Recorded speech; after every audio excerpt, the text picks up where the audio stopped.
நல் ஒழுக்கங்கள் நாட்டை விட்டே நழுவி போய் கொண்டிருக்கிறது. அதாவது நல் ஒழுக்கம் நாட்டில் உள்ள ஒவ்வொரு மக்களுக்குள்ளேயும் இருந்து வெளியே போயிடுச்சு. மனிதாபிமானமே கிடையாது. எங்கே பார்த்தாலும் பாலியல் குற்றங்கள் நடந்து கொண்டிருக்குது. பாலியல் குற்றங்கள், பாலியல் சீண்டல்கள். அதாவது மனுஷன் வந்து ஒரு தன் கட்டுப்பாட்டை இழந்து இருக்கிற மாதிரி தெரியுது. அதாவது ஒரு குடும்பத்தில் இருந்து நல்லா வளரலை, நல்ல பெற்றோர்களுடைய ஆலோசனைப்படி நடக்க முடியலை. சமுதாயத்தில் நிறைய பேர் கெட்டு நாசமாகி போயிட்டாங்க. காரணம் என்னென்னா, வக்கரமான எண்ணங்கள், நல்ல குணங்கள், புத்திகள் எதுவுமே கிடையாது. நிறைய பேருக்கு தான் அலையிறாங்க. அதாவது என்சிசிக்கு போன பிள்ளைகளை பிடிச்சி அங்கே பெற்றோர்கள் தங்கி வச்சுருக்காங்க. அந்த இடத்துல ஒரு பாதுகாப்பு போட வேண்டாமா? என்சிசின்னா அந்த பிள்ளைகளை போய் தொந்தரவு பண்ணி பாலியல் சீண்டல் இப்படி நிறைய நடக்குது நாடு முழுக்க. ஒரு டாக்டரை பயிற்சி டாக்டர் அம்மாவுக்கு இந்த மாதிரி ஒரு பிரச்சனை. அதாவது பெண்களை பார்க்கும்போதே ஒரு காம கொடூரர்களாக தான் நிறைய பேர் பார்க்குறாங்க. பெண்ணை பார்த்தாலே அவங்கள பார்த்தோன்னா ஒரு போக பொருள் மாதிரி தான் தெரியும். அதாவது போக பொருள், அதாவது சிற்றின்பத்துக்காக பயன்படுத்தக்கூடிய ஒரு கருவியாக மக்களுடைய எண்ணங்கள் வந்து ரொம்ப ஒரு வக்கிரமாக, அசிங்கமாக இருக்குது. அங்கே போனால் வாத்தியார் மூலமாக போராட்டம் வருது, இங்கே போனால் காவல்துறை மூலமாகவும் பிரச்சனை வருது. அங்கேயும் இருக்குது, எல்லா இடத்துலையும் இருக்குது. மனுஷன் வந்து வாய்ப்பு கிடைச்சிச்சுன்னா எந்த நேரத்துலையும் தவறு செய்யக்கூடிய ஒரு நிலையில் இருக்கான். அதனால் பாலியல் குற்றங்கள், பெண்கள் வந்து தங்களை ரொம்ப பாதுகாத்து கொடுக்குறதுக்கு ரொம்ப முயற்சி எடுக்கணும். அதாவது என்சிசியில் இருக்கிற பிள்ளைகள் 13 இருக்குது. அப்போ அவங்க என்ன பண்ணணும்? ஆயுதங்களை எடுத்து அடிக்கிற அளவுக்கு ஒரு பவர் இருக்கணும். அதனால் பெண் பிள்ளைகளை பயந்துடும். உடனமான 2 பேர் அத்துமீறும் போது என்ன செய்ய முடியும்?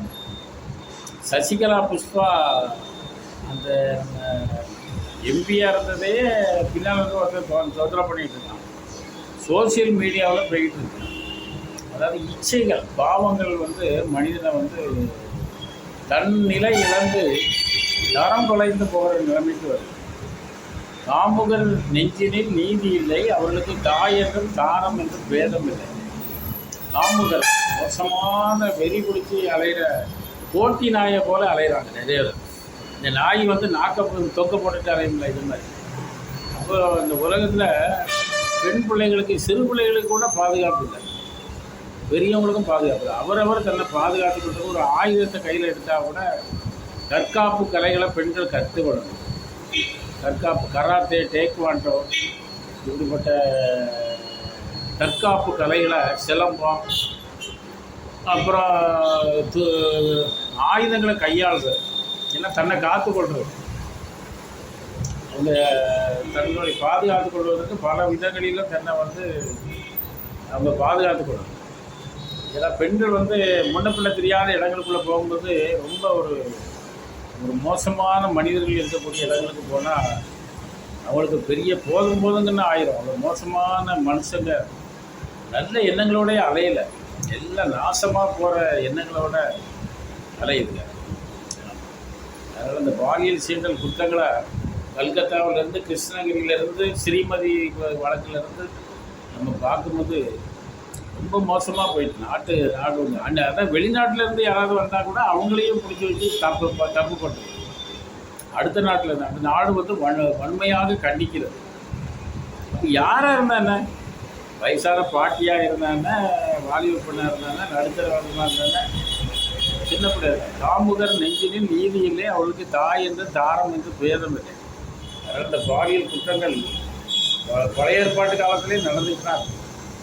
இன்று வரை எங்கே போனாலும் பெண்கள் ஒரு பாதுகாப்பாக இருக்க முடியல. அதனால் வரும் நாட்களில் பெண்கள் வந்து தற்காப்பு கலைகளை கற்று வச்சுக்கணும்.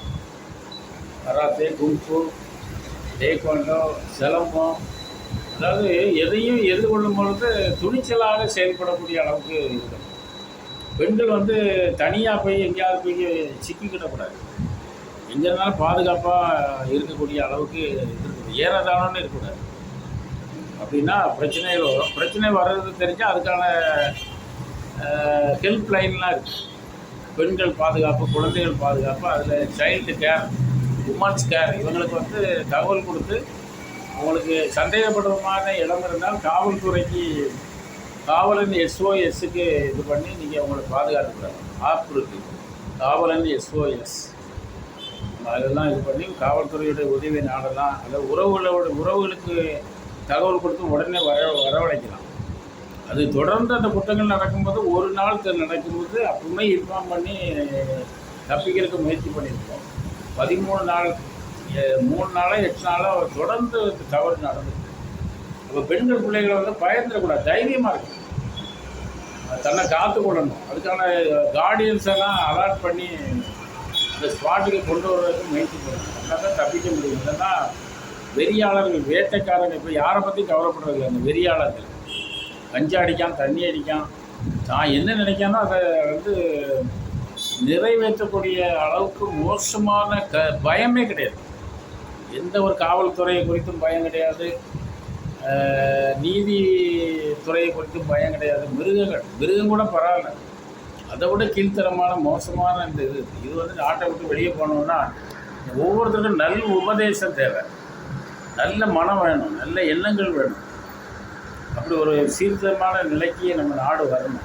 ஒவ்வொரு தனிப்பட்ட மனிதனுடைய நல் ஒழுக்கங்கள் இருக்கணும், நல்ல ஒழுக்கங்கள். இது காரணமே போதை தான். கஞ்சா, தண்ணி, கெட்ட பழக்கங்கள், இதுதான் இன்றைக்கி நம்ம வலைதளங்களில் வரக்கூடிய தீய காரியங்களை பார்க்குறது. காந்தி ஒரு சொன்ன 3 குரங்குகள்: தீயதை பாராதே, தீயதை கேளாதே, தீயதை பேசாதே. 4வது ஒரு குரங்கு, அது வந்து தன்னுடைய கற்பை காப்பாற்றுறதுக்காக அதை தடை பண்ணுது அந்த இடத்த. அது மாதிரி ஒரு தனிப்பட்ட மனிதனுடைய வாழ்க்கையில் நல் ஒழுக்கம் வேணும். இந்திய மக்கள், தமிழ்நாட்டு மக்கள், இவங்கெல்லாம் ஒரு பெண்ணையும் பார்க்கும்போது தாயை போல, சகோதரியை போல நினைக்கிறேன். அது எதுவும் வராமல் இந்த வக்கர புத்தியிலையும் கீழ்த்தரமான செயல்களில் ஈடுபட்டால் காவல்துறை பிடிக்கும்போது போக்சோன்னு ஒரு சட்டத்தில் உள்ளே அடைச்சிடுவாங்க. ஆமாம், ரொம்ப கவனமாக இருக்கணும்னா உலகத்தில் எல்லா இடத்துலையுமே தவறு செய்யக்கூடிய சூழ்நிலைகள் எளிதாக இருக்குது. அப்போ அதை வந்து பாதுகாத்து தன்னை பாதுகாக்கணும்னா என்ன செய்யணும்? மனதில் அந்த எண்ணங்கள் வந்தாலும் அதை மாற்றி அமைக்கணும். கிடைச்சி போச்சு, சந்தர்ப்பம் கிடைச்சி போச்சுன்னு தப்பு பண்ணால் காவல்துறை என்ன செய்யும்? அவங்கள பிடிபடும் போது வண்டியில் ஏற்றுவாங்க, கொண்டு போய் உள்ள வச்சு அடிப்பாங்க. அப்புறம் ஜெயிலுக்குள்ளேயும் சித்திரவதைக்குள்ளேயும் ஆளாக வேண்டியது. அதனால் பயப்படணும். முதல்ல ஒரு அரசாங்கத்துக்கு பயப்படணும். இப்படி இல்லாமல் இருக்கிறதுனால தான் இன்றைக்கி நாட்டில் துணிகரமான பாவங்கள் நடக்குது. இப்படிப்பட்ட இதுகளுக்கு விலையில் நல்ல எண்ணங்களோடு செயல்படணும். ஒவ்வொரு நாளும் நல்ல எண்ணம், நல்ல சிந்தனை, நல்ல புத்தி.